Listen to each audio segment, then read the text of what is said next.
Matric inter और अपने कमाई करते करते ग्रेजुएशन किया हूँ। तो किसी को इंदिरा आवास की परेशानी थी कि हमको इंदिरा आवास नहीं मिल रहा है। बहुत ऐसे सारे बूढ़े आदमी थे जिसको पेंशन नहीं मिल पा रहा था।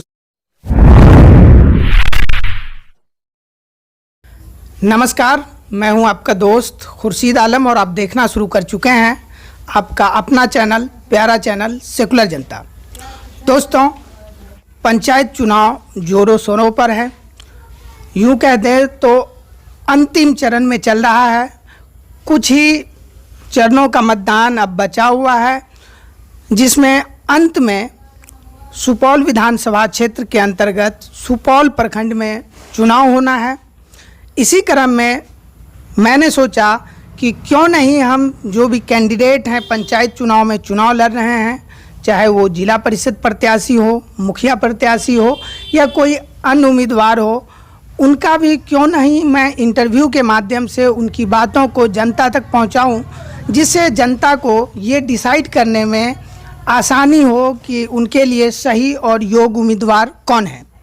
इसी क्रम में आज मैं मौजूद हूं सुपौल विधानसभा क्षेत्र के जिला परिषद क्षेत्र संख्या 6 में, और हमारे साथ हैं जिला परिषद क्षेत्र संख्या 6 से उम्मीदवार हरिमोहन विश्वास जी। हम इनसे कुछ सवाल लेंगे जो कि जनता जो है जानना चाहती है। सबसे पहले हरिमोहन विश्वास जी, स्वागत है आपका सेकुलर जनता में। धन्यवाद आपका।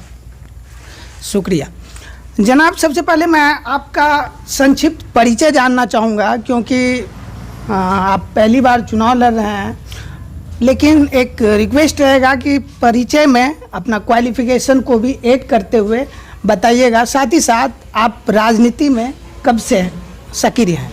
देखिए, मेरा नाम हरिमोहन विश्वास है जी, और हमारे पिताजी यहीं बांध के किनारे गुजर बसर करके हमको मैट्रिक इंटर और अपने कमाई करते करते ग्रेजुएशन किया हूँ।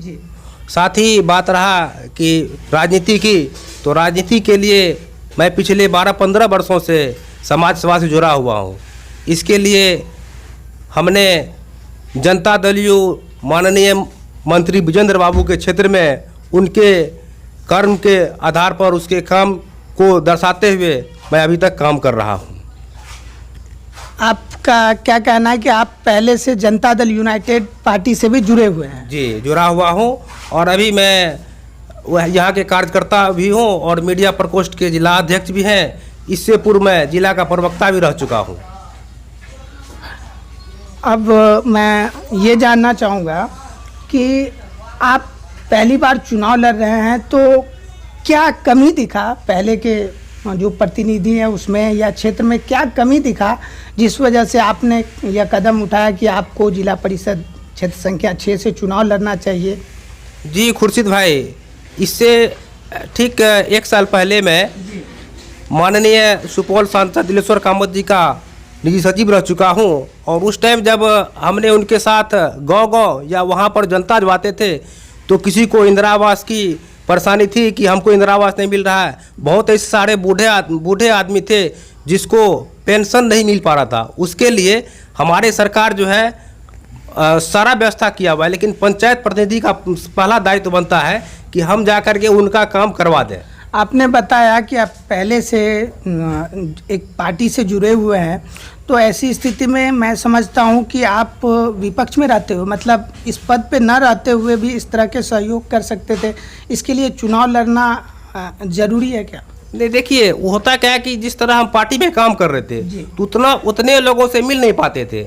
जैसे हम माननीय सांसद जी के पास पहुँचे तो उनके पास जो उम्मीद बड़े बुजुर्ग गरीब गुरबा टाइप के लोग पहुंचते थे, उनके साथ जाते थे, तो हमको वहां से ये सीख मिला कि अगर हम पंचायत प्रतिनिधि बन करके अगर जाएंगे तो उम्मीद है कि हम उन सब का जो ये छोटा मोटा काम करते हुए बड़ा से बड़ा काम करने का प्रयत्न करेंगे। विश्वास जी, हमको ये बताइए कि आपको ही जनता क्यों वोट दे? आप में क्या ऐसी खूबी है जिससे लगता है कि इस वजह से आपको जनता सपोर्ट करे और आपको ही मत दे? देखिए, जिस तरह राशन कार्ड की बात हो, पिछले कुछ दिन पहले हमने देखा कि जो राशन कार्ड में गड़बड़ियाँ थी उसको यहाँ के लोग उसको जो यहाँ के जनप्रतिनिधि है उनको पूरा नहीं कर पा रहे थे। जहाँ पे सड़क जो मान लीजिए मुखिया का हो या जिला परिषद का हो, समिति का हो, उसको नहीं करके अपने को लेकर के वो काम करवा लेते थे। तो यहाँ पे हमने कुछ ऐसा काम किया है जहाँ पे ज़रूरतमंद को हमने इंदिरा आवास के लिए प्रोत्साहित किए। उसके बाद सड़क के लिए हमने बात किया, माननीय अगर सांसद जी के थ्रू जो है जहाँ जहाँ पे सड़क देखे वहाँ पर भी हमने प्रयास किया कि इसके लिए काम हो, और प्रयास किए कि उसमें काम होना चाहिए। विश्वास जी, कुछ चीज़ तो अगला जो क्वेश्चन मैं लेने वाला हूँ वो आप बोल चुके हैं। मैं ये पूछना चाहता हूँ, फिर भी आपसे मेंशन करवाना चाहता हूँ, अगर आप जीतते हैं, जनता आपको अपने वोटों से नवाजती है, तो वैसे स्थिति में आप सबसे पहले कौन से 3 काम करना चाहेंगे अपने क्षेत्र के? देखिए, सबसे पहले तो हमारे क्षेत्र जो है 7 पंचायत में 4 पंचायत कोसी के अंदर भी रहता है। तो इससे पहले हमने उसमें सोचा है कि जो माननीय मंत्री जी के द्वारा जहाँ जहाँ कार्य नहीं हुआ है उसके लिए हम जा करके देखेंगे कि कहाँ पे सड़क का कमी है। आप अभी देख रहे हैं कि हमारे क्षेत्र में 24 घंटा नहीं, कम से कम 21-22 घंटा बिजली तो रहती है। बहुत ऐसा जगह है जहाँ पे बिजली नहीं, अभी भी नहीं है। जिस तरह चाही टोला में गए तो हम वहाँ पे लगा कि मान लीजिए जहाँ बिजली नहीं है वहाँ पे सौर ऊर्जा से काम हो रही है, लेकिन वो काम करवाएंगे। उसका सड़क के लिए जो है गांव से पंचायत जोड़ेंगे जी। और तीसरी बात ये रहा कि हम जो मान लीजिए इंदिरा आवास में घुसखोरी हो जी, उसको रोकेंगे। और जो गरीब आदमी पेंशन से दूर है, वंचित है, बहुत सारे ऐसे आदमी हैं जिसको पेंशन अभी भी नहीं मिल रहा है, उन सब के लिए चाहे वार्ड सदस्य हो चाहे मुखिया हो, उनको हाथ में लेते हुए सारा काम करवाने का प्रयास करेंगे। अभी आपने जिक्र किया कि आपका क्षेत्र जो है उनका ज़्यादातर हिस्सा बाढ़ के चपेट में रहता है, कोसी से पीड़ित इलाका है। अगर आप जीतते हैं तो किस प्रकार से राहत दिलाने का प्रयास करेंगे? दिलाना तो एक जिला परिषद प्रत्याशी के लिए नहीं है संभव, अगर एमएलए एमपी के उम्मीदवार होते तो मैं ऐसा पूछता, लेकिन क्या कोशिश तो करेंगे? क्या कोशिश करें? देखिए, अभी हमारी सरकार है जी, सबसे बड़ी बात है हमारी सरकार है, हमारे माननीय मुख्यमंत्री है, सांसद है, विधायक है, मंत्री हैं। उसके बाद जहाँ पे जो ज़रूरतमंद होगी हमने वहाँ से जाकर फंड की बात अगर करेंगे तो जिला परिषद उतना फंड नहीं है जिससे काम होगा, लेकिन अगर हम जीतेंगे तो माननीय मंत्री जी से फंड लेंगे, माननीय विधायक जी से फंड लेंगे, सांसद जी से फंड लेकर के यहाँ अपने क्षेत्र का विकास के लिए तत्पर अग्रसर करेंगे उसको। एक चीज़ मुझे उम्मीद था जो आप बोलेंगे, अब तक नहीं बोले तो हमें लगा कि हमें पूछना चाहिए। जो आपका क्षेत्र है इसमें मैंने नहीं देखा कि कहीं कोई प्राथमिक स्वास्थ्य केंद्र या कुछ ऐसा हो, क्योंकि जब पेंडेमिक चल रहा था, महामारी के समय बहुत तरह की लोगों को असुविधाएं हुई, लोग बड़े हॉस्पिटल में जाने से भी डरते थे, बहुत तरह की अफवाहें भी थी लोगों में जानकारी की कमी से।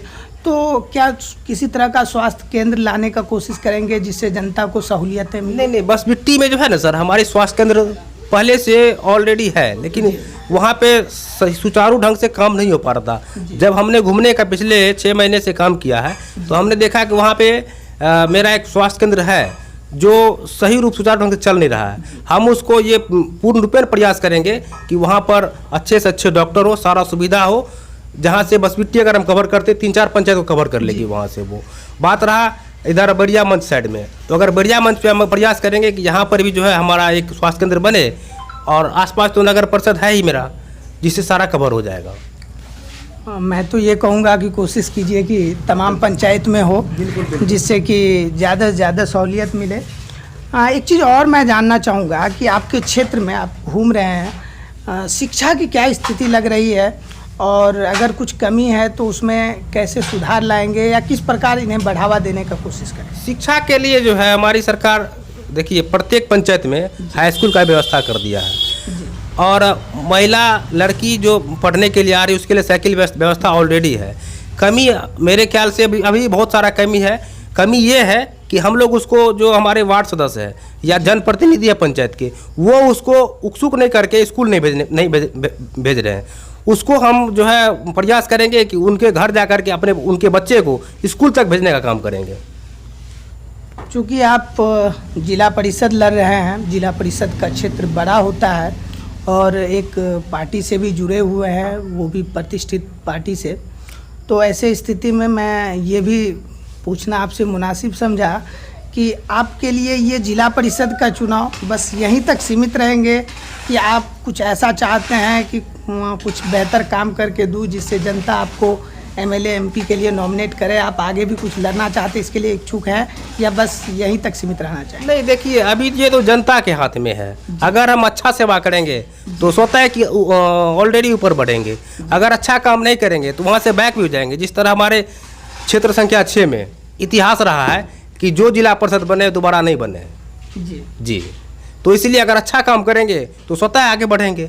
अगर अच्छा काम नहीं, जनता अगर जवाब देंगे कि नहीं आपने अच्छा काम किया है, तो हो सकता है कल आज जिला परिषद है, कल एमएलए बन सकते हैं, कल विधायक एमपी बन सकते हैं। अच्छा, आमतौर पे देखा जाता है कि जो भी जिला परिषद जो प्रतिनिधि होते हैं जो जीतते हैं, वो नेक्स्ट ईयर जब 5 साल बीत जाता है, जनता उनसे सवाल करती है कि भाई साहब आपने क्या काम किया, दिखाने के लिए कौन सा काम है जो आप दिखा सकेंगे कि इस क्षेत्र में देखो ये मैंने करके दिया। ऐसा कोई काम होता नहीं है।